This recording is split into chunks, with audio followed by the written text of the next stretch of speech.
प्रभु राम देव भगवान अल्लाह खुदा ईश आदि नाम एक ही शक्ति के हैं। वो कैसा है, कहां है, कैसे मिलता है, किसने देखा है?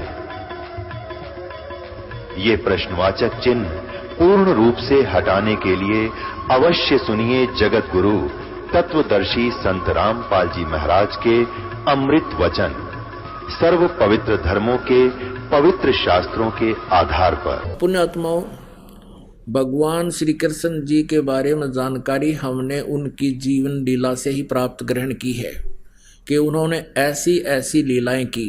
ऐसे ही भगवान श्री रामचंद्र जी की लीलाओं से हमने श्री रामचंद्र जी की महिमा को जाना। अब उस परम अक्षर ब्रह्म की लीला के अंदर ये लिखा हुआ जो वेदों ने बखाना, जो वेद कह रहे हैं वेदों में लिखा हुआ है, हजारों वर्ष पहले, 5500 वर्ष पहले लिखा हुआ वेदों में।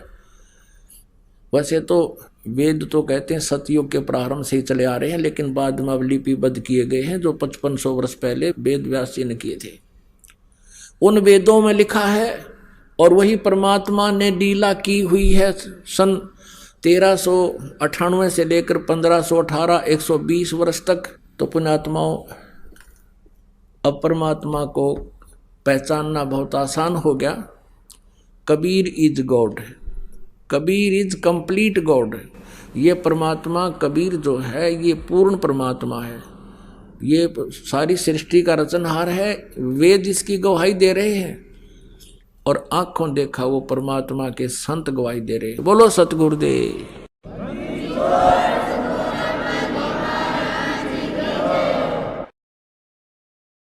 पूर्ण ब्रह्म, परम अक्षर ब्रह्म, सर्वश्रेष्ठी रचनहार कबीर देव जी, ये हम सभी आत्माओं के जनक हैं। ये हम सबके उत्पत्ति करता है। उसी परमेश्वर की असीम कृपा से आप जी यहाँ सत्संग के अंदर उपस्थित हुए हो। पुण्यात्माओं, परमात्मा कबीर देव जी स्वयं सतलोक से आते हैं, जहां हम सभी का उद्गम स्थल है, जहां हम सभी उत्पन्न किए गए थे, जहां हम रहा करते थे, वो सतलोक है। सतलोक का अर्थ है शाश्वत स्थान। शाश्वत मीन सदा रहने वाला, जिसका कभी नाश ना हो। हम वहां रहा करते थे सतलोक में। हमारा जन्म और मृत्यु नहीं होता था, वृद्ध अवस्था नहीं थी। वो अनाम्य लोक है। अनाम्य का अर्थ होता है जिसमें कोई रोग ना हो। एक अनामी लोक है, वो अलग है। अनाम्य का अर्थ होता है जिसमें कोई रोग ना हो। हम उस लोक में रहा करते थे और हम अपनी गलती के कारण, अपनी नासमझी के कारण हमने वहां एक भयंकर भूल करी, जिस कारण से हम सभी यहाँ काल के जाल में फंस गए। ये काल का लोक है जो श्रीमद् भगवत गीता अध्याय नंबर 11 के श्लोक 32 में खुद कहता है कि मैं काल हूं अर्जुन, अब सभी को खाने के लिए आया हूं, सबका नाश करूंगा। अर्जुन श्री कृष्ण को बहुत अच्छी तरह जानता था। श्री कृष्ण अर्जुन के साले थे, क्योंकि श्री कृष्ण की बहन सुभद्रा अर्जुन से ब्याही थी। और उसके पश्चात भी उस समय जब वो काल प्रकट हुआ, काल आया, प्रवृत्त हुआ, श्री कृष्ण जी के शरीर में प्रवेश होकर के और फिर शरीर से बाहर निकल के उसने अपना विराट रूप दिखाया, श्री कृष्ण का शरीर ओझल कर दिया। तब अर्जुन पूछता है कि हे महानुभाव, आप कौन हो? मैं आपसे अपरिचित हूं, मैं बहुत भयभीत भी हूं। इससे सिद्ध है कि वहां वो श्री कृष्ण जी नहीं थे, काल था। वो काल बोल रहा था। श्रीमद् भगवत गीता जी का ज्ञान इस काल भगवान ने दिया है श्री कृष्ण जी के शरीर में प्रवेश करके। तो वो स्वयं कहता है कि मैं काल हूं और अब प्रवृत्त हुआ हूं। यदि श्री कृष्ण गीता जी का ज्ञान दे रहे होते तो ये शब्द प्रयोग नहीं करते और न ही अर्जुन को ये पूछने की आवश्यकता पड़ती आप कौन है। ये वो काल है जो प्रत्येक कार्य प्रत्येक कर्म ये धोखे से करता है, प्रत्येक को मिसगाइड रखता है, किसी को भी सत्य से परिचित नहीं होने देता। और गीता जी अध्याय नंबर 4 के श्लोक 5 और 9 में ये खुद कहता है, अर्जुन तेरे और मेरे बहुत जन्म हो चुके हैं, तू नहीं जानता मैं जानता हूं। मेरे जन्म और कर्म अलौकिक हैं। इसके कर्म अलौकिक ऐसे हैं कि ये किसी को सच्चाई से परिचित नहीं होने देता, अपने वास्तविक रूप को कभी किसी के सामने प्रत्यक्ष नहीं करता। ये काल है जिसके लोक में हम फंस गए हैं। और ये स्वयं अर्जुन कह रहा है, क्योंकि वो श्री कृष्ण मान रहा था उनको, कह रहा है कि हे भगवान आप तो देवताओं को भी खा रहे हो। 11वें अध्याय के 21वें श्लोक में आप ऋषियों को भी खा रहे हो और वो आपसे ही मंगल कामना कर रहे हैं, प्रार्थना कर रहे हैं अपनी सुरक्षा की, आप उन्हें भी खा रहे हो। कुछ आपकी दाढ़ों में लटके हुए हैं, सब के सब आपके मुख में समा रहे हैं। तो 11वें अध्याय के 32वें श्लोक में कहता है, अर्जुन मैं काल हूं, मैं अब प्रवृत्त हुआ हूं और तू ना युद्ध करेगा तो भी मैं इनको मार डालूंगा, मैंने इनको खाना है। तो ये लोक इस काल का है और यहां जन्म और मृत्यु कंपलसरी है, क्योंकि इसको काल भगवान को एक श्राप लगा हुआ है 1 लाख मानव शरीरधारी प्राणियों का नित आहार करने का। पुण्यात्माओं, जैसे ये स्थूल शरीर तो यहाँ रह जाता है, हम तो इसके काम लगे रहते हैं। कोई जमीन में गाड़ देता है, कोई सवा कर देता है, संस्कार कर देता है, जला देता है, कोई जल प्रवाह कर देता है, कोई वैसे जंगल में डाल देता है। ये स्थूल शरीर को नहीं खाता, इसके अंदर सूक्ष्म शरीर है और सूक्ष्म शरीर के अंदर पूरे जीवन में मानव शरीर के अंदर जितने भी ये व्यसन करता है, आहार करता है, उसका सूक्ष्म तत्व समावेश हो जाता है सूक्ष्म शरीर में। और उस सारे 1 लाख मानव शरीरधारी प्राणियों को तपतशिला के ऊपर एक बहुत बड़ी तपतशिला माने अपने आप गर्म एक तवे जैसी पत्थर की टुकड़ी है, उसके ऊपर डाल देता है। वो स्वतः गर्म रहती है, बहुत बहुत गर्म होती है और सभी प्राणियों को उसको ऊपर डाल देता है। फिर वो वहाँ प्राणी ऐसे तड़प तड़प कर जैसे खील भुन्या करें, ऐसे चटक पटक करते हैं और वो मरते नहीं। सूक्ष्म शरीर में पीड़ा बहुत होती है, सब तौबा बोल जाते हैं। उनसे निकले हुए गंध को वो काल खाता है। अपने आत्माओं, जिसका उद्देश्य ही यहां खाना है, मारना है और इसीलिए जन्म और मृत्यु यहां कंपलसरी है, तो ऐसे लोक में हम रह रहे हैं। अब ये गीता ज्ञानदाता ज्योत स्वरूपी निरंजन भी कहलाता है। ये 21 ब्रह्मांड का स्वामी है, 21 ब्रह्मांड का मालिक है, प्रभु है, राम है। इसको ब्रह्म भी कहते हैं, ब्रह्म। और इसी को सरपुरुष भी कहते हैं, जो गीता जी अध्याय नंबर 15 के श्लोक 16 और 17 में 3 पुरुष बताए हैं। एक सरपुरुष सरपुरुष ये खुद है, ये ज्योत स्वरूपी निरंजन भी कहलाता है, ये काल भी कहलाता है। और एक अक्षर पुरुष, अक्षर पुरुष 7 संख ब्रह्मांड का स्वामी है, 7 संख ब्रह्मांड का स्वामी, 7 संख नील पद्म संख, वो अक्षर पुरुष कहलाता है। अक्षर का अर्थ होता है जिसका नाश ना हो, अविनाशी। लेकिन वास्तव में ये अक्षर पुरुष जिसे परब्रह्म भी कहते हैं, ये भी अविनाशी नहीं है, इसकी भी आयु सीमा है। इसीलिए गीता जी अध्याय नंबर 15 के श्लोक 17 में कहा है कि उत्तम पुरुष तु अन्य परमात्मा इति उदाहरते, यह लोक तरम आविश्य विवर्ती अवै ईश्वर है।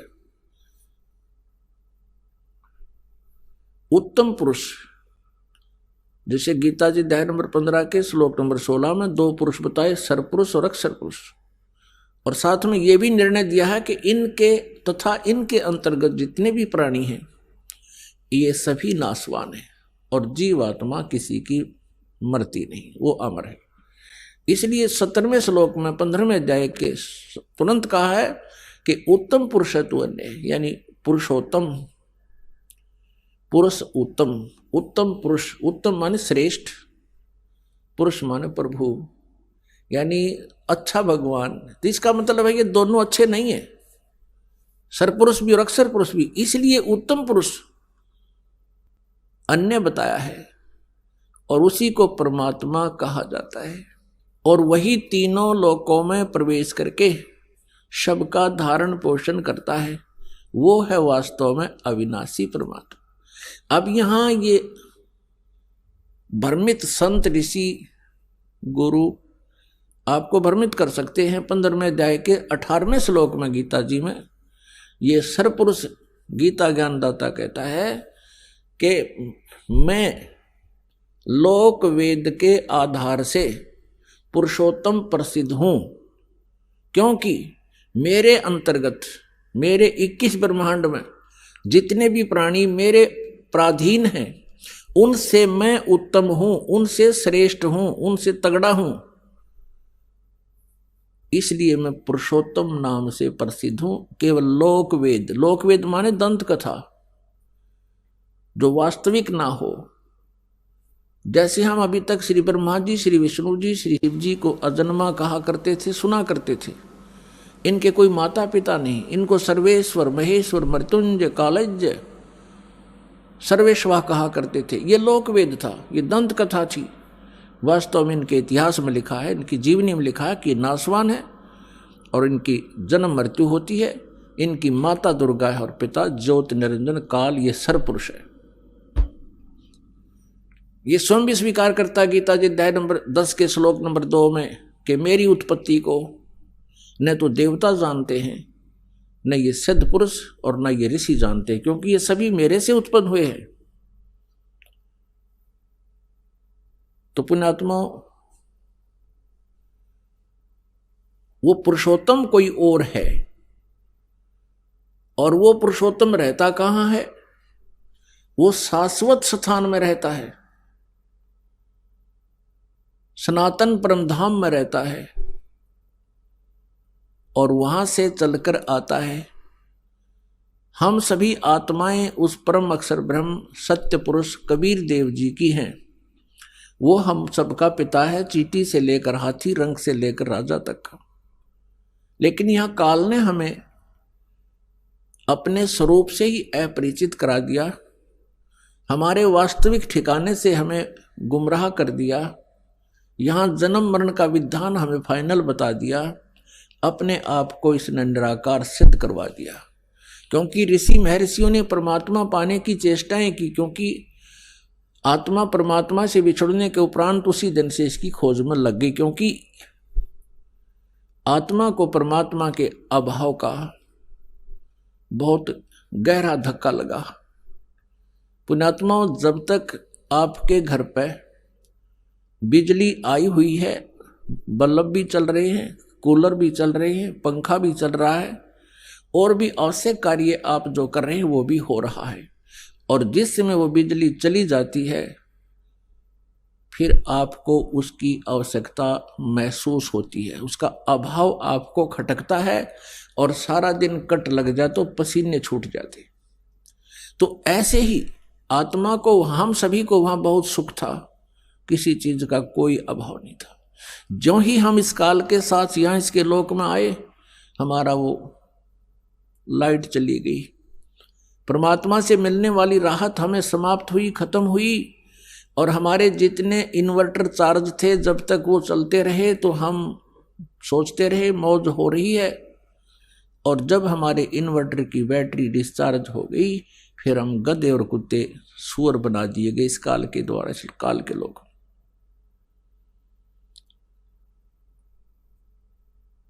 तो पुण्यात्माओं, उस परमेश्वर की तलाश हमने उसी समय से शुरू हो गई, क्योंकि सबसे पहले हम सभी को इस काल ने अपने कृत्रिम स्वर्ग लोक में रखा, कृत्रिम, बनावटी, नकली, और वहां हमारी ही पूंजी को हमें ही देता रहा। एक रेस्टोरेंट बना लिया इसने। हम जो वहां राम नाम की पूंजी लेकर आए थे, उस रेस्टोरेंट में इसने हमसे छीन ली और सुविधाएं जो देता था उसके चार्जिंग शुरू कर दिए, उसके चार्ज हमसे लेने शुरू कर दिए। जब हम कंगाल हो गए, पृथ्वी पर पटक दिए, कुत्ते और गधे सुअर बना दिए, और मनुष्य जीवन, एक मानव जीवन इसने हमें देना पड़ रहा है, क्योंकि इसको परमात्मा ने एक श्राप लगा दिया। यदि पुण्यात्माओं इसको परमात्मा श्राप नहीं देते, परमेश्वर कबीर जी, तो यह हमें मनुष्य जीवन कभी नहीं देता, इस पृथ्वी पर पटक देता सजाएं भोगने के लिए, और ऊपर हमें कभी भी अपने मूल ठिकाने का पता नहीं लगता। ये रहम किया भगवान ने। तो वो परमात्मा, ऋषि महर्षियों ने परमात्मा के पाने का प्रयत्न किया। वेद परमेश्वर कबीर जी द्वारा दिए गए थे, 5 वेद। इस काल भगवान ने उनमें से 4 रख लिए, एक नष्ट कर दिया, 5वां वेद सूक्ष्म वेद। उस सूक्ष्म वेद के अंदर सभी जानकारी थी, हम कौन हैं, कहाँ से आए हैं, हम यहाँ कैसे फंसे हैं, और वापस सवलोक जाने का, अपने सतलोक जाने का कौन सा मार्ग है, कौन सी विधि है, कौन सी वे ऑफ वर्शिप है, पूजा की विधि है, उसमें पूरी डिटेल से लिखा हुआ है। जैसे गीता जी अध्याय नंबर 4 के श्लोक नंबर 32 में गीता ज्ञानदाता कहता है कि जो आपने ज्ञान सुना है अध्याय नंबर 4 के 25 से लेकर 31 तक, कोई कैसी साधना करता है, कोई देवताओं को पूजता है, कोई केवल योग अभ्यास ही करता है, कोई स्वाध्याय करता है, कोई अहिंसा के कठिन व्रत रखता है, मुंह पर पट्टी बांध ली, नंगे पैरों घूमना, ये सब साधनाएं कर रहे हैं, लेकिन अपनी अपनी साधना को ये पापनाशक ही जानते हैं। लेकिन चौथे अध्याय के 32वें श्लोक में कहा है कि वो वास्तविक इन यज्ञों की जानकारी, यज्ञ माने धार्मिक अनुष्ठानों की जानकारी, सच्चिदानंद घन ब्रह्म की वाणी में, ब्रह्मणे मुखे, ब्रह्मणे मुखे माने सच्चिदानंद घन ब्रह्म यानी परम भी सभी लोग पुनरावृत्ति में है। पुनरावृत्ति का अर्थ है वहां गए हुए प्राणी भी पुनर्जन्म मृत्यु में आते हैं। वो शाश्वत स्थान नहीं है, वो सनातन परम धाम नहीं है, वो भी विनाश में आता है। ऋषि महर्षियों ने ओम नाम का जाप जपना शुरू किया, क्योंकि यजुर्वेद अध्याय नंबर 40 के मंत्र नंबर 15 में स्पष्ट किया है कि वायु अनिलम अमृतम अथिदम बस्वांतम शरीरम ओम कर्तु समर किलवे समर कर्तुम समर। अब इन ऋषि महर्षियों ने यहां से ओम नाम तो सिलेक्ट कर लिया कि परमात्मा का केवल एक ओम मंत्र है, उसका काम करते करते विशेष कसक के साथ मनुष्य जीवन का प्रथम कर्तव्य जान के ओम नाम का जाप कीजिए और अपना मूल कर्तव्य जानकर कीजिए, कसक के साथ कीजिए। जिससे क्या होगा कि जब शरीर छूट कर जाएगा, जब तेरा अंत होगा, भस्मांतम शरीरम, शरीर भस्म होगा, तेरे शरीर का अंत होगा, देहांत होगा, उस समय तू उससे उस अमरत्व को प्राप्त करेगा जो ओम नाम के जाप से तुझे प्राप्त हो सकता है। वो कितना हो सकता है, उसकी भक्ति और साधना पर डिपेंड करता है। तो उसके आधार से वो हो सकता है एक कल्प युग तक भी रह सकता है, हो सकता है एक महाकल्प तक भी रह सकता है। महाकल्प होता है ब्रह्मा जी की एक आयु, ब्रह्मा जी की मृत्यु को महाकल्प कहते हैं। और 1000 जो उसका दिन है, 1000 की रात्रि, इसको कल्प बोलते हैं। 1000 चतुर्युग की जो, और इतने ही का दिन इतनी ही रात्रि, तो इसको एक कल्प बोलते हैं। और ब्रह्मा जी की आयु को एक महाकल्प कहते हैं। तो वहां जितने जिसने साधना की है, ओम नाम के जाप का जितने अधिक मंत्र किए हैं, कोई कम किए हैं, तो उसी आधार से कोई कितने वर्ष तक, कोई कितने वर्ष तक रह करके फिर पुनर्जन्म में अवश्य आते हैं। तो ऋषि महर्षियों ने यजुर्वेद के 40वें अध्याय के मंत्र 15 में ये तो ले लिया कि ओम नाम है, लेकिन क्या उनकी आंखें बंद हो गई थी? 40वें अध्याय में भी ही, यजुर्वेद अध्याय नंबर 40 के ही मंत्र नंबर 10 और 13 में एक स्पेशल इंस्ट्रक्शन दी है वेद ज्ञानदाता ने कि कोई तो परमात्मा को संभव माने जन्म उत्पन्न होने वाला कहता है, जैसे श्री राम, श्री कृष्ण और श्री परशुराम आदि के रूप में, और कोई असंभवात, यानी कोई कहता वो जन्म नहीं लेता, कोई संभवात कहता है, कोई असंभवात कहता है। लेकिन इसकी विशेष जानकारी, वास्तविक जानकारी तो धीराणाम माने तत्वदर्शी संत, जिनका ज्ञान टिकाऊ है, धीर पुरुष, वही बता सकते हैं, उनसे सुनो। तो इससे सिद्ध है कि वेद ज्ञान भी इनकम्प्लीट है, लेकिन गलत नहीं है। ये सिलेबस है जैसे 10वीं कक्षा तक का सिलेबस है। आगे की पढ़ाई पढ़नी है तो वो लेक्चरर अलग होते हैं, उनका सिलेबस भी अलग भिन्न होता है। तो इस प्रकार वो तत्वदर्शी संत की खोज के लिए वेदों में भी कहा है। और यही वेद, चारों वेदों का सारांश है श्रीमद् भगवत गीता अध्याय नंबर 4 के श्लोक नंबर 34 में कहा है कि जिस तत्व ज्ञान के विषय में मैं अपरिचित हूं, गीता ज्ञानदाता कहते हैं, जिसके विषय में चौथे अध्याय के 32वें श्लोक में बताया है कि वो सच्चिदानंद घन ब्रह्म की वाणी में ब्रह्मणे मुखे, जो परमेश्वर की वाणी है, उनके मुखारविंद से उच्चरित वाणी है, वो उसमें जो ज्ञान है कबीर वाणी में, वो तत्व ज्ञान है। उस ज्ञान को तू चौथे अध्याय के 34वें श्लोक में कहा है तत्वदर्शी संतों के पास जाकर समझ, उनको दंडवत प्रणाम करने से, कपट छोड़कर सरलता पूर्वक प्रसन्न करने से वो तत्वदर्शी संत तुझे परमात्म तत्व का ज्ञान कराएंगे। वो परमात्म तत्व की ज्ञानदाता से अन्य है, जिससे वो स्वयं अपरिचित है। तो पुण्यात्मा, उस परमात्मा की भक्ति प्राप्त नहीं हुई इन ऋषि महर्षियों को, और ये वेद ज्ञान को समझ नहीं सके, और जिस कारण से ये जन्म और मृत्यु के दीर्घ रोग में उलझे रहे, फंसे रहे, इससे ग्रस्त रहे, और अन्य को भी इन्होंने इसी फांसी में फंसा दिया। इन्होंने साधनाएं की ओम नाम के जाप से, और हठ योग किया, एक आकाशवाणी की थी काल ने, ब्रह्म ने अपने पुत्र ब्रह्मा के लिए। जब ब्रह्मा जी कमल के फूल पर विराजमान थे, ये सचेत कर दिए, बेहोश कर रखे थे पहले इस काल ने। जब ये सचेत हुए, होश में आए, ये कहते हैं कि मुझे नहीं पता मैं कहाँ से जन्म हुआ, मेरा कौन जनक है, मेरा क्या उद्देश्य है, कमल के फूल पर मैं कहाँ से आ टिका। तब आकाशवाणी हुई कि तप करो, तप करो। इस काल भगवान ने आकाशवाणी कर दी, इनको मूर्ख बनाने के लिए, अपने जाल में फंसाए रखने के लिए।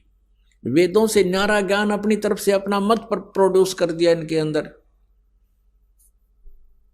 ब्रह्मा जी ने 1000 वर्ष तक तप किया। जब इसकी बैटरी चार्ज होगी, इसमें सिद्धियां आ गई, तो रिमोट इस काल के पास है इनका। तब कहा कि अब तुम सृष्टि करो। अब ब्रह्मा जी से ज्ञान प्राप्त है सभी को, विष्णु जी को, शिव जी को, और सभी ऋषि और महर्षियों को। अब ब्रह्मा जी से प्राप्त ज्ञान के आधार से ब्रह्मा जी ने इनको मिसगाइड कर दिया क्योंकि वो स्वयं भी भ्रमित था। इन्होंने कहा कि परमात्मा की आकाशवाणी हुई थी, मैंने 1000 वर्ष तक तप किया, मेरे अंदर बहुत पावर आ गई, शक्ति आ गई, वचन से भी उत्पत्तियां होने लगी और भी बहुत सी क्रियाएं अपने आप होने लगी। और ओम नाम का जाप वेदों में फाइनल मंत्र है। इस ज्ञान के आधार से ऋषि महर्षि साधकों ने हजारों वर्षों तक साधनाएं की, हठ योग किए, क्योंकि सतयुग में लाखों वर्ष की आयु होती है। उनको परमात्मा प्राप्ति नहीं हुई, अन्य सिद्धियां आ गई। उन सिद्धियों को प्राप्त करके ये स्वयं ही प्रभु पाक गए। जैसे दुर्वासा जी के पास सिद्धि थी, उसके वचन में इतनी शक्ति होगी, किसी का ये कह दे तेरा विनाश होगा, उसका विनाश हो जाता। अब जैसे अगस्त ऋषि को उपलब्धि होगी, उसने 7 सागरों को एक ही घूंट में समुद्रों को पी लिया। आकाश में उड़ जाने की सिद्धियां होगी, एकदम अंतर ध्यान हो जाने की सिद्धियां होगी। इस प्रकार से ये अन्य व्यक्तियों से कुछ अटपटे से हो गए, जिस कारण से इनको हमने मैं ऋषि मान लिया। लेकिन ये काल के द्वारा भ्रमित और अपना जीवन नष्ट करते रहे।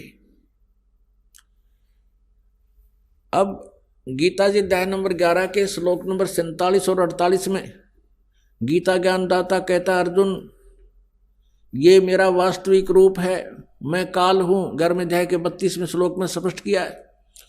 और मेरी प्राप्ति, मेरे इस स्वरूप के दर्शन ना तो पहले कोई कर सका तेरे अतिरिक्त, और ना आगे कोई कर सकता।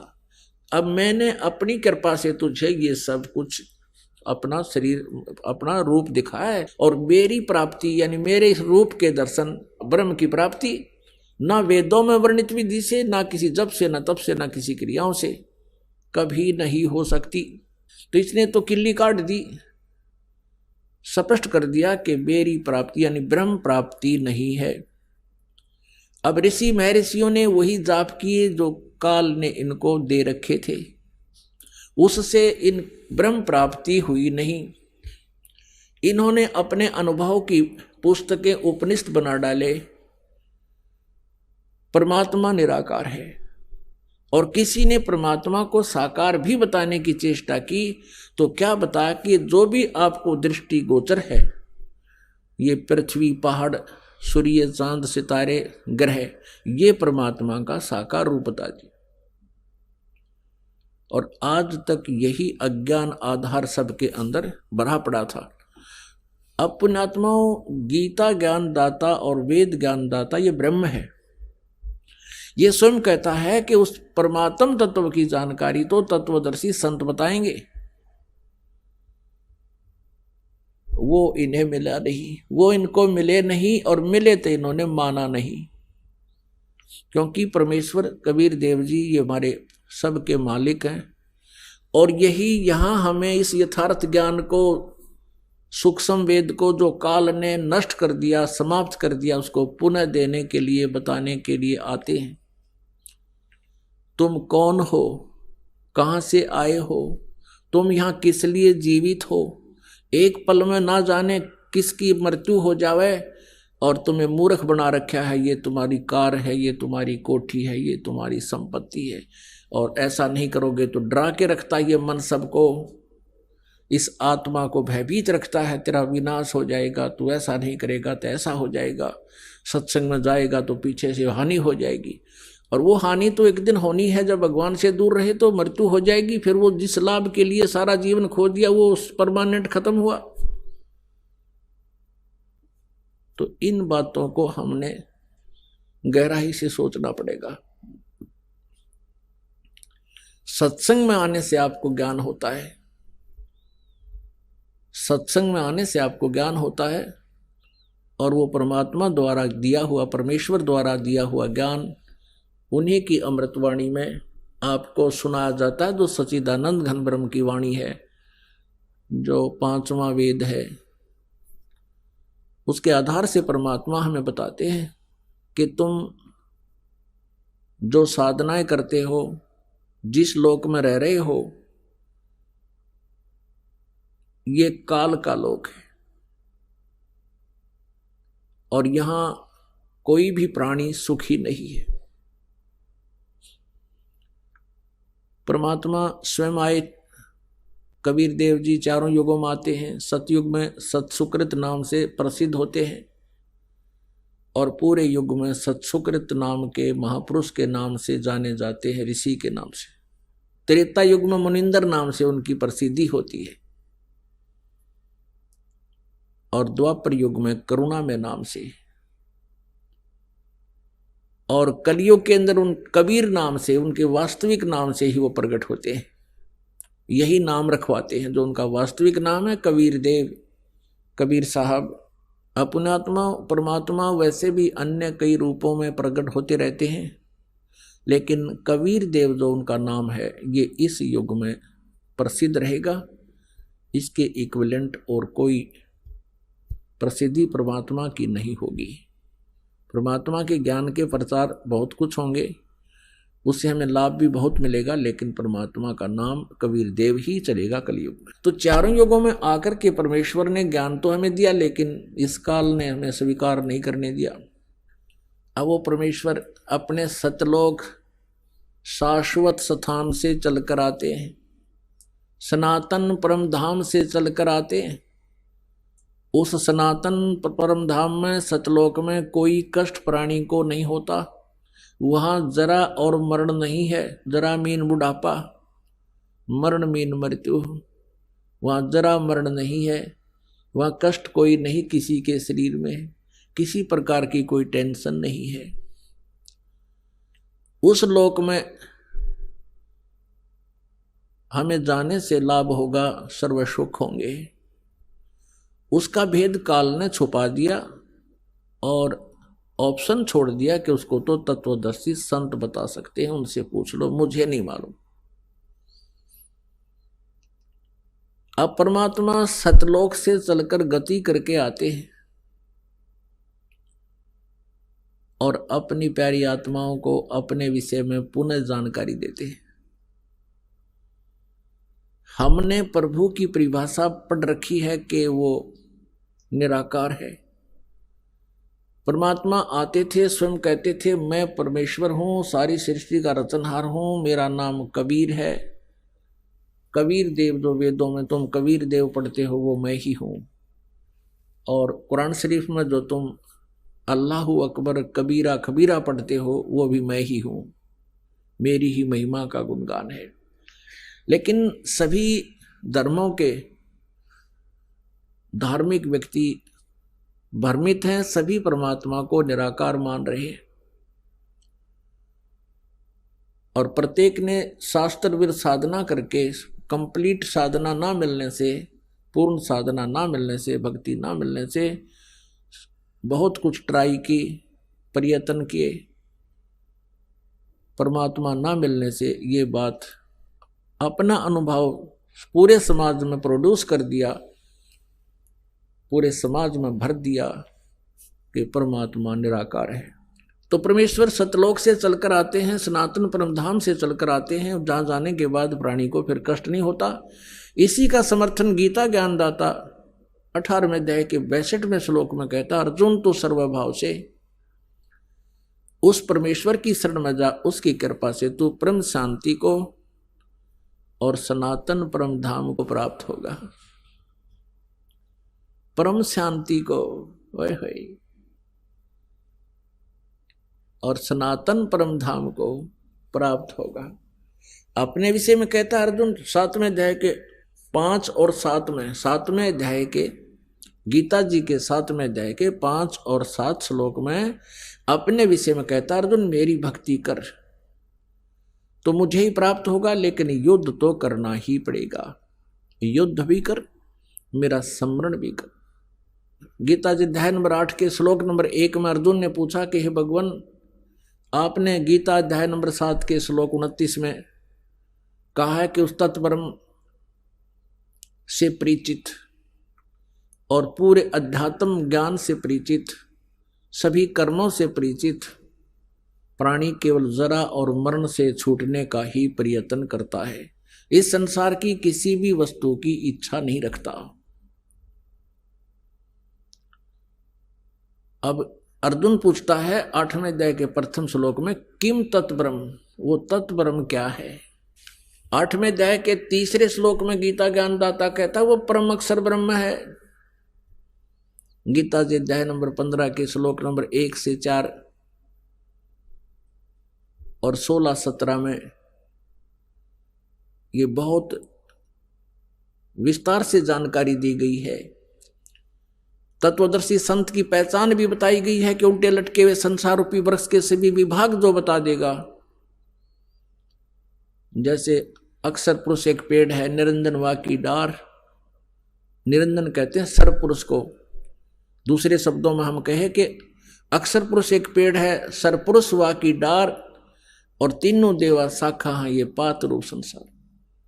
पेड़ हम कहते हैं जो जमीन से बाहर दिखाई देता है, पृथ्वी से बाहर दिखाई देता है, उसको पेड़ बोलते हैं, वृक्ष बोलते हैं। और जमीन में जो गुप्त है, प्रोक्ष है, वो जड़ है, वो मूल है, वो परम अक्षर ब्रह्म है जो प्रोक्ष है। यजुर्वेद अध्याय नंबर 40 के श्लोक नंबर 17 में ये गीता ज्ञानदाता अपनी भी जानकारी देता है कि मैं तो ऊपर खम ब्रह्म, अहम खम ब्रह्म ओम, मेरा ओम नाम है। और खम माने ऊपर स्वर्ग में यानी अंतरिक्ष में, स्वर्ग में, महास्वर्ग में यानी ब्रह्मलोक में मैं रहता हूं। और वो परमात्मा, पूर्ण परमात्मा तो गुप्त है, प्रोक्ष है। तो यहाँ गीता जी अध्याय नंबर 15 के श्लोक नंबर 1 में लिखा कि ऊपर को जड़ वाला, नीचे को तीनों गुण रूपी शाखा वाला, ये उल्टा लटका हुआ संसार रूपी वृक्ष है। और जो संत इसके सभी विभाग बता देगा, पत्तों सहित, जड़ से लेकर पत्तों तक, भाई तना कौन भगवान है फॉर एग्जाम्पल है, और जड़ कौन भगवान है इस संसार रूपी वृक्ष की। जड़ मीन जिससे सभी क्रियाएं हों, जिससे सबकी उत्पत्ति हुई हो, जो सबका जनक है और सबका धारण पोषण करने वाला, सबका पिता है, वो जड़ रूपी परमात्मा है, वो परम अक्षर ब्रह्म है। और तना जो है ये अक्षर ब्रह्म है, और उससे निकली हुई मोटी डार समझो ये सर्व ब्रह्म है। और उस सर्व ब्रह्म का यानी उस डार का 3 शाखाएं हैं, ये रजगुण ब्रह्मा, सतगुण विष्णु, तमगुण शिव जी रूपी शाखाएं हैं, और हम पात रूप संसार। तो परमात्मा ने आकर बताई थी सच्चिदानंद घन ब्रह्म की वाणी में, उस तत्व ज्ञान में बताया कि अक्षर पुरुष एक पेड़ है, निरंजन वा की डार और तीनों देवा शाखा है ये पात रूप संसार। गीता ज्ञान दाता कहता है कि जब तुझे तत्वदर्शी संत प्राप्त हो जा, उसके पश्चात 15वें अध्याय के 4थे श्लोक में कहा कि उसके पश्चात परमेश्वर के उस परम पद की खोज करनी चाहिए, जहां जाने के बाद साधक फिर कभी लौटकर संसार में नहीं आते, अर्थात वो पूर्ण मोक्ष प्राप्त कर जाते हैं, उनके सब संकट मिट जाते हैं। और फिर कहता है कि जिस परमेश्वर ने अपने से अन्य परमेश्वर के बारे में कह रहा है कि जिस परमेश्वर से संसार रूपी वृक्ष की प्रवृत्ति विस्तार को प्राप्त हुई है, अर्थात जिसने सभी ब्रह्मांडों की रचना, सभी आत्माओं की रचना की है, और उसी की भक्ति कर, नथिंग एल्स। गीता ज्ञानदाता कहता है कि उसी की भक्ति कर, मैं भी उसी की शरण में हूं और सबकी पूजाएं त्याग दे तू। 15वें अध्याय के 16 और 17 में 3 प्रभु, सर्वपुरुष, अक्षर पुरुष और परम अक्षर पुरुष, सर्वब्रह्म, अक्षर ब्रह्म, परम अक्षर ब्रह्म, इन तीनों की जानकारी विस्तार से है। पुण्यात्माओं, गीता जी अध्याय नंबर 7 के श्लोक नंबर 5 और 7 में गीता ज्ञानदाता कहता है मेरी भक्ति कर, मुझे प्राप्त होगा, लेकिन शांति कति नहीं, युद्ध भी करना होगा, युद्ध भी कर, मेरा स्मरण भी कर। और यदि गीता जी अध्याय नंबर 18 के श्लोक नंबर 62 में कहा कि तुम परम शांति चाहिए, सनातन परम धाम चाहिए, तो उस परमेश्वर की शरण में जा। किसकी में? परम अक्षर ब्रह्म की शरण में जा। अपनी साधना बताता 8वें अध्याय के 13वें श्लोक में गीता जी में कि ओम इति एकाक्षरम ब्रह्म व्यवहारण माम अनुस्मरण ये प्रयाति तदंदेहम स याति परमाम गतिम। माम ब्रह्म, मुझ ब्रह्म का केवल एक ओम मंत्र है, नथिंग एल्स। और इसका सुमरण कर अंतिम श्वास तक। इससे ओम नाम से मिलने वाली परम गति यानी ब्रह्मलोक प्राप्ति होगी। लेकिन ब्रह्मलोक में गए हुए प्राणी भी फिर जन्म मृत्यु में आते हैं, पूर्ण मोक्ष नहीं। गीता जी अध्याय नंबर 8 के श्लोक नंबर 16। यहां अनुवादकर्ताओं ने थोड़ी सी गड़बड़ी कर रखी है। उन्होंने अनुवाद ये कर दिया कि ब्रह्मलोक पर्यंत, ये तो ठीक कर दिया कि गए हुए प्राणी भी पुनर्वर्ती में है। अनुवाद उन्होंने वहां कर गलत कर रखा है कि मुझे प्राप्त प्राणी का फिर पुनर्जन्म नहीं होता। नहीं, उसका अर्थ ये बनता है कि जो ये नहीं जानते कि ब्रह्मलोक पर्यंत भी सभी पुनरावर्ती में है, वो मुझे प्राप्त भी पुनर्जन्म को प्राप्त होते हैं। न विद्यते, विद्य का जानना होता है, जानना भी होता है। एक अक्षर का केवल एक ही अर्थ नहीं होता। इन्होंने विद्य माने नहीं होता, ये विद्य माने होना लिख दिया। विद्य माने जानना भी होता है। तो ये नहीं जानते जो कि मेरे प्राप्त प्राणी भी का पुनर्जन्म होता है, तो वो ब्रह्मलोक तक जाते हैं, वहां जाकर भी फिर वापस पुनरावृत्ति में ही रहते हैं। इसलिए तो उसने कहा कि मेरे और तेरे बहुत जन्म हो चुके हैं। चौथे अध्याय के 5वें और 9वें श्लोक में, दूसरे अध्याय के 12वें श्लोक में गीता जी में स्पष्ट किया है इसने। और 10वें अध्याय के दूसरे श्लोक में कि मेरी उत्पत्ति को, मेरा जन्म तो होता है लेकिन मेरे जन्म को ये ऋषि, महर्षि, ब्रह्मा, विष्णु, महेश, ये ऋषि नहीं जानते, क्योंकि ये मुझसे उत्पन्न हुए। अब पिता के जन्म को संतान नहीं बता सकती, पिता के जन्म को दादाजी बता सकते हैं। तो उस दादाजी ने, यानी हम सबके मालिक ने, कबीर देव ने, परम अक्षर ब्रह्म ने स्वयं यहाँ आकर के ये सर्व ब्रह्मांडों की रचना कैसे हुई और वो सब ज्ञान सृष्टि रचना में हमें बताया। लेकिन हमने लोकवेद बहुत सुन रखा था, परमात्मा के इस यथार्थ ज्ञान को हम स्वीकार करने में असमर्थ रहे। अब परमात्मा ने हमें समर्थ कर दिया, हमें शिक्षित कर दिया। हम काल के द्वारा भ्रमित उन ऋषि गुरुओं पर आधारित नहीं रहे, हम स्वयं अपने सदग्रंथों को पढ़ और पढ़ा रहे हैं और भगवान को पहचान रहे हैं। परमात्मा का पहचानना कठिन है, परमात्मा का पाना, मोक्ष कराना बहुत आसान है। अब यहाँ गीता अध्याय नंबर 17 के श्लोक नंबर 23 में कहा कि ओम तत्सत इति निर्देश ब्रह्मणे त्रिविध समर्थ। ब्रह्मणे माने सच्चिदानंद घन ब्रह्म का, के स्मरण का, उसके पाने का 3 मंत्र का जाप है। ओम तत्सत, ओम तो सरपुरुष का, ब्रह्म का, और तत् और सत ये सांकेतिक है, ये अक्षर पुरुष का है। और सत भी सांकेतिक है, ये परम अक्षर पुरुष का, परम अक्षर ब्रह्म का। इन तीनों मंत्रों के जाप से परमात्मा प्राप्ति होगी, परम अक्षर ब्रह्म की प्राप्ति होगी। केवल ओम नाम का जाप करने से ब्रह्मलोक प्राप्ति होगा। जैसे कोई जड़ी है, कोई भी एक जड़ी है, जैसे हरड़ है या सौंठ है या कोई अन्य जड़ी है, उसको अकेली को खाने से उसका कुछ अन्य लाभ होता है, और उसको 2-3 जड़ियों में मिला दिया जाए, उसका कुछ और ही प्रारूप बदल जाता है, गुण में वृद्धि हो जाती है, अलग से क्रिया करता है। तो ऐसे ये अकेला ओम का नाम जब जाप किया जाता है तो वो ब्रह्म लोक तक प्राप्ति होती है, ब्रह्म तक की परम गति को प्राप्त होता है। और जिसको गीता जी अध्याय नंबर 7 के श्लोक नंबर 18 में गीता ज्ञानदाता कहता है कि ये ऋषि जन, ऋषि महर्षि जो ज्ञानी आत्मा है वो हैं तो उदार, जो चौथे नंबर के हैं, एक आरत, एक अर्थार्थी, तीसरा जिज्ञासु और चौथा ज्ञानी। ये ज्ञानी हैं तो उदार आत्मा, लेकिन ये मेरे वाली अनुतमाम मैंने कति श्रेष्ठ गति में ही ये आस्थित रहे, आश्रित रहे। लेकिन ये आत्मा बहुत अच्छी है, भगवान के लिए समर्पित है, लेकिन मेरे वाली गति में ही ये आश्रित रहे। आइए अब हम उन श्रद्धालुओं के अनुभव जानते हैं जो जगत गुरु तत्वदर्शी संत रामपाल जी महाराज जी से दीक्षा प्राप्त कर चुके हैं तथा उनके द्वारा बताए गए भक्ति मार्ग पर चल रहे हैं। नमस्कार सर। नमस्कार जी। सर क्या नाम है आपका? मेरा नाम नौजाराम। सर आप कहाँ के रहने वाले हैं? पीपला, तहसील कुंभलगढ़, जिला राजसमंद, राजस्थान से जी। सर संत रामपाल जी महाराज से नाम दीक्षा आपने कब ली? परम संत सतगुरु रामपाल जी महाराज से नाम दीक्षा 9 दिसंबर 2011 को ली जी। सर संत रामपाल जी महाराज से नाम दीक्षा लेने से पहले क्या आप कोई भक्ति साधनाएं भी करते थे? हाँ जी, परम संत सतगुरु रामपाल जी महाराज से नाम दीक्षा लेने से पूर्व मैं बाबा रामदेव जो जैसलमेर में हुए हैं उनकी साधना करता जी। और उनकी साधना करते करते हम भजन कीर्तन में भी जाते थे। भजन कीर्तन में जब हम भजन कीर्तन सुनते थे तो उसमें वाणियाँ अलग बात बताती थी। उसमें वाणी बताती थी कि ब्रह्मा विष्णु महेश्वर माया ये भी आवा गुंडे हंसला वेगम देश वेदों से न्यारा जन्म मरण से डर रहे। तो इस वाणी को सुनकर हमारे आत्मा में सन्नाटा उठता था कि हम जो भक्ति कर रहे हैं ये भक्ति हमें मोक्षदायी नहीं है।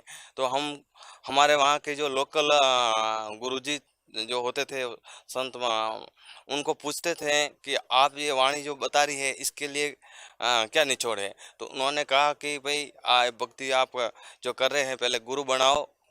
तो उन्होंने दो तरह के गुरु बताए, एक तो विश्वासी साधु और एक दशानामी। तो कहा आप दशानामी भक्ति लो पहले, इस भक्ति से आपको लाभ मिलेगा। तो उसमें हम बहुत दुखी थे, उस दुख के कारण हाँ वो भक्ति भी नहीं कर पाते और हम पहले दुख के बारे में पूछते थे। तो कोई जे संत जो साधना बताता था हमें कि भाई आप इन भैरू जी की पूजा कर लो, कोई बोलता कि इन माता जी की पूजा कर लो। वो करते करते हम थक चुके थे। उस समय मैं बहुत दुखी था।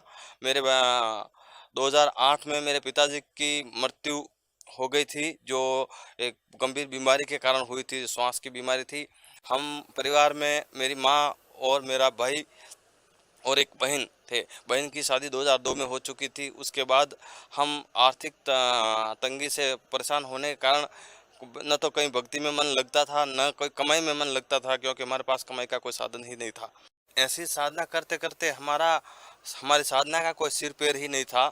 वो जो साधना हम कर रहे थे उससे दुखी भी थे और हमारे को विश्वास भी नहीं हो रहा था कि भगवान हमारी कोई मदद कर सकता है।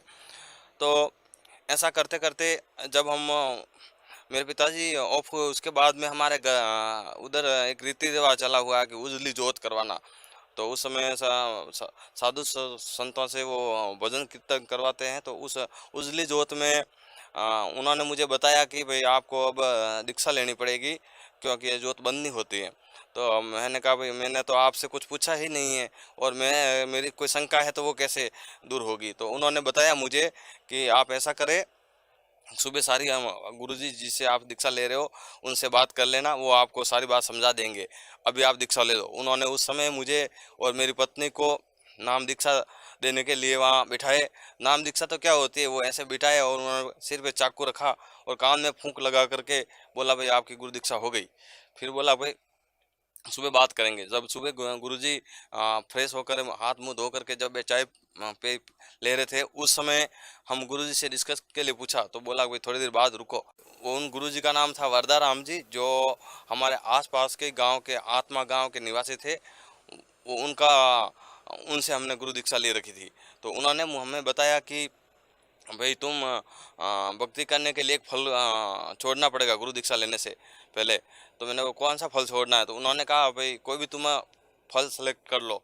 तो मैंने अमरूद सेलेक्ट किया। मैं अमरूद नहीं खाऊंगा जी, ठीक है। फिर उन्होंने मुझे बोला कि आपको जो मंत्र देता हूँ इन मंत्रों की साधना करनी है। उन्होंने मुझे मंत्र दिया, ओम सोम तत् तंत तारक अक्षय नाम अजन नाम भजन नाम, ऐसे मंत्र दिए। मैंने बोला कि इन मंत्रों की कैसे साधना करनी है? तो उन्होंने बोला कि इनको रटते रहो। तो मैंने कहा 108 बार रटना है, कैसे रटना है? कि तू तो ज़्यादा प्रश्न कर रहा है, ऐसे प्रश्न नहीं करना चाहिए गुरुजी के सामने। तो मैं चुप हो गया। ऐसा करते करते फिर वहाँ से भी मेरा दिल नहीं लगा। फिर मैंने सोचा कि अब क्या करूँ।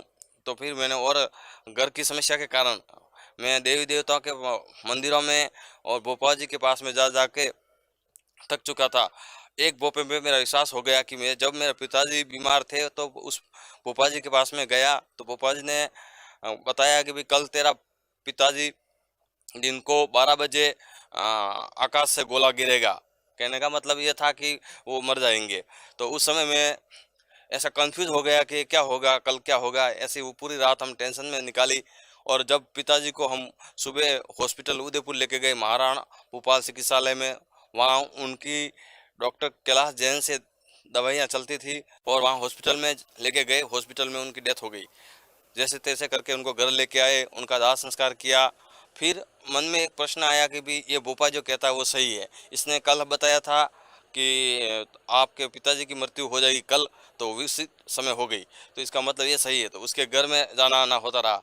उनको हम बोलते रहे भाई भोपा जी, हमारे घर में ये समस्या है, क्या करें। तो उन्होंने जिसको हम मुट्ठी बोलते हैं उसको देख करके बताता था कि भाई आप ये करो ऐसे करिए, बताता था वो। तो उससे हमें कोई लाभ नहीं हुआ। तो सर आपने बताया कि आपने गुरु बनाए हुए थे और भक्ति साधनाएं कर रहे थे, लेकिन फिर भी दुखी थे। तो इन सब के चलते फिर संत रामपाल जी महाराज की शरण में आप कैसे आए? सर जी, मैं परम संत सतगुरु रामपाल जी महाराज के चरणों में मेरा आना ऐसा हुआ कि जब मैं बहुत दुखी था और ज्ञान से भी मुझे बहुत तड़प थी, तो उदयपुर में मेरे मामा जी रहते हैं।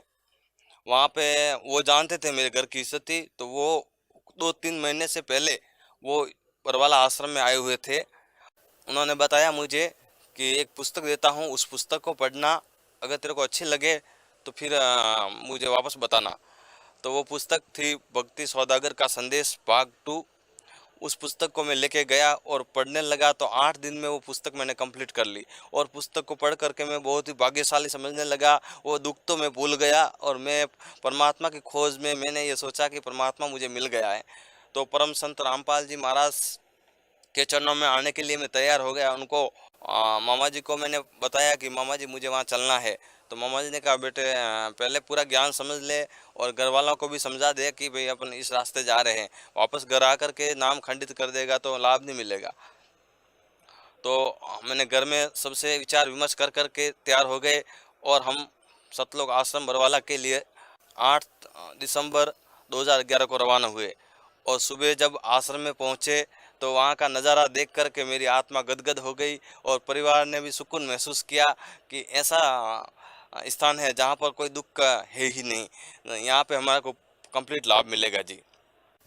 तो सर जब आपने संत रामपाल जी महाराज के आश्रम में जाकर संत रामपाल जी से नाम दीक्षा ली, तो क्या उसके बाद आपको जो एक फीलिंग थी कि हाँ यहाँ सुख का एहसास होगा, तो क्या आपको कोई लाभ प्राप्त हुए? परम संत सतगुरु रामपाल जी महाराज के चरणों में जाने के बाद, वहाँ से नाम दीक्षा लेने के बाद मुझे अनेकों लाभ मिले। उस लाभ की गिनती करना यहाँ संभव नहीं है, फिर भी आपको कुछ मोटे मोटे लाभ परमात्मा की दया से मैं बताता हूँ जी। परम संत रामपाल जी महाराज से जुड़ने के बाद मेरी मम्मी की श्वास की जो तकलीफ थी वो बीमारी बिल्कुल ख़त्म हो गई थी।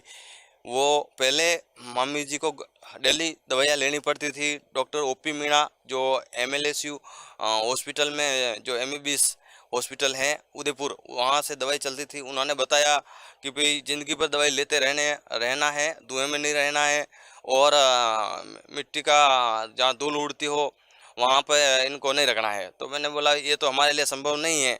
फिर भी कहा भाई अगर इनको रखना है स्वस्थ तो ऐसा करना पड़ेगा, नहीं तो इनकी बीमारी कटने वाली नहीं है। लेकिन परम संत सतगुरु रामपाल जी महाराज के चरणों में आने के बाद वो 1 साल तक भक्ति करते करते उनकी बीमारी जड़ से ख़त्म हो गई। वापस हमने उन्हीं डॉक्टर को दिखाया, वो जो हमारे पास रिपोर्ट थी उनको दिखाए। उन्होंने पूरी रिपोर्ट देखी और वापस एक्सरे निकलवाया और कहा भाई आज के बाद आपको दवाई भी नहीं लेनी है जी। तो परम संत सतगुरु रामपाल जी महाराज की कृपा से ये हमारे को विशेष लाभ मिला। और मेरी पत्नी को मिर्गी के दौरे पड़ते थे, जो डॉक्टर उनसे दवाइयाँ चलती थी 2007 से, तो वो दवाई चलते चलते भी मिर्गी के दौरे पड़ते थे। डॉक्टर साहब को हम बोलते थे कि सर हमारे इसको दवाई लेते लेते भी दौरे पड़ते हैं, कभी समय अनुसार दवाई लिया करो। फिर हम किसी और दूसरे डॉक्टर को दिखाते थे तो वो बताते थे कि इनको दवाई लेते लेते भी आराम होना संभव नहीं है, ये बीमारी ख़त्म नहीं होती है। लेकिन परम संत सतगुरु रामपाल जी महाराज के चरणों में आने के बाद वो मिर्गी के दौरे ख़त्म हो गए। लेकिन भगतमती तंबाकू का सेवन करती थी, तो वो मेरे जानकारी में न होने के कारण भी वो तंबाकू खाती थी। तो हमने बताया कि आपने दौरे वापस पड़ने लग गए तो आपने कोई नाम खंड किया है, तो मुझे नहीं बताया कि उन्होंने नाम खंड किया है। उन्होंने फिर जैसे हम आश्रम आए थे तो उस समय वहाँ पे संघ का समाधान है, वहाँ पे जा कर के उन्होंने अपनी गलती बताई, वापस नाम शुद्धिकरण करवाया। तो 4-5 साल तक उनको दौरे नहीं पड़े। वापस उन्होंने नाम खंड कर दिया। फिर वापस गुरुजी से माफ़ी मांगी। अब वो परमात्मा की दया से आराम से भक्ति कर रही है और परमात्मा ने उन पे दया की और वो मिर्गी के द्वारे पूरे कंप्लीट खत्म हो गए।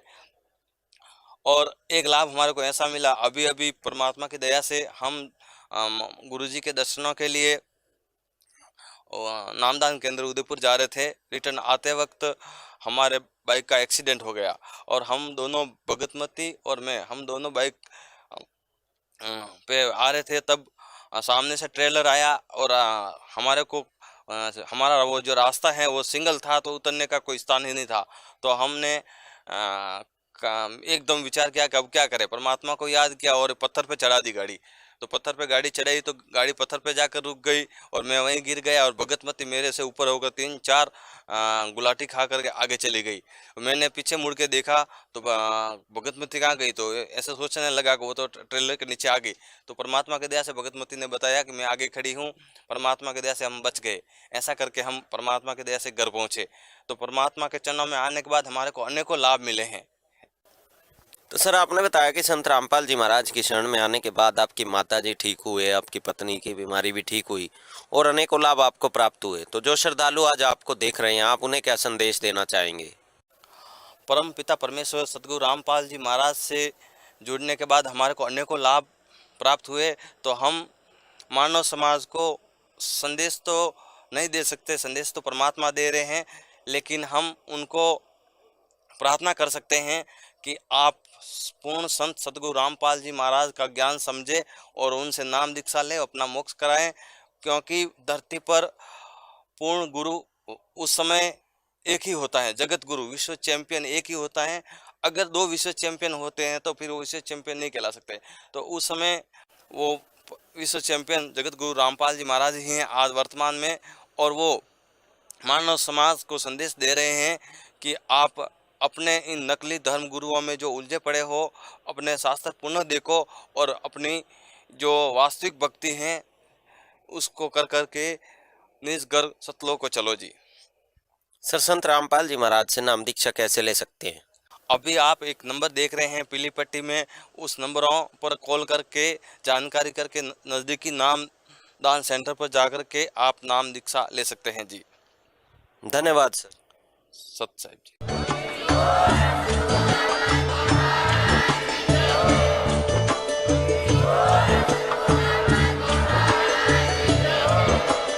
आप सुन रहे थे जगत गुरु तत्वदर्शी संत रामपाल जी महाराज जी के मंगल प्रवचन। अधिक जानकारी के लिए विजिट कीजिए हमारी वेबसाइट www.jagatgururampalji.org। संत रामपाल जी महाराज जी के शुभ आशीर्वाद से पूरे विश्व भर में 500 से भी ज्यादा नाम दीक्षा केंद्र हैं, जिन पर संत रामपाल जी महाराज जी द्वारा ऑनलाइन निशुल्क नाम दीक्षा दी जा रही है। अपने नजदीकी नाम दीक्षा केंद्र का पता करने के लिए संपर्क करें 8222880541।